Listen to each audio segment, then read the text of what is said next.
Let's take a look at some basic commands I might use as I create a drawing. I'll begin by looking at layers. Layers allow you to organize objects in your drawing.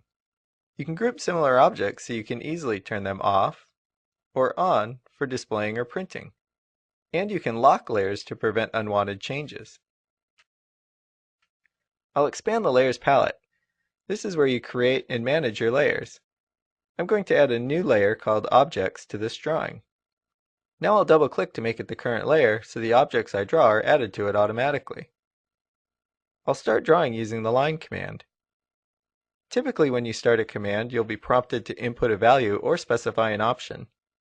The input expected is displayed as a prompt in the command line and as a tooltip near the cursor if dynamic input is turned on. I'll turn dynamic input off for now. To indicate the first point of my line, I'll click in the drawing area.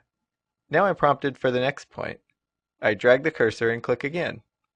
The line command continues to prompt for additional points until I end the command. To end the command, I can press Escape, Enter, or the spacebar, or choose Enter from the command shortcut menu.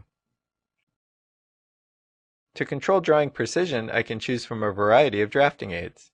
For example, the Ortho Mode button constrains me to vertical and horizontal lines as I draw.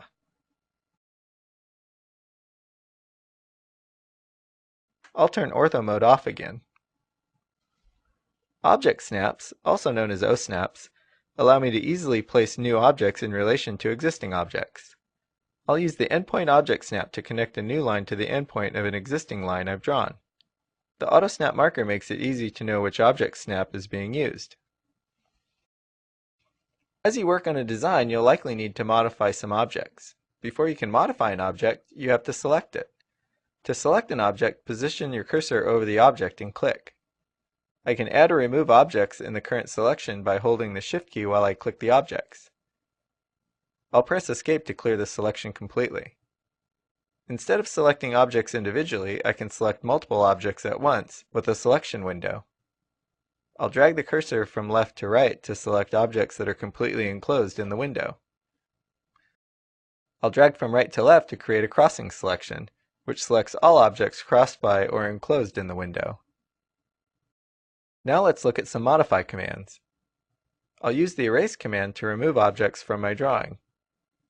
I'll select the object I want to remove and either click the Erase tool or press Delete.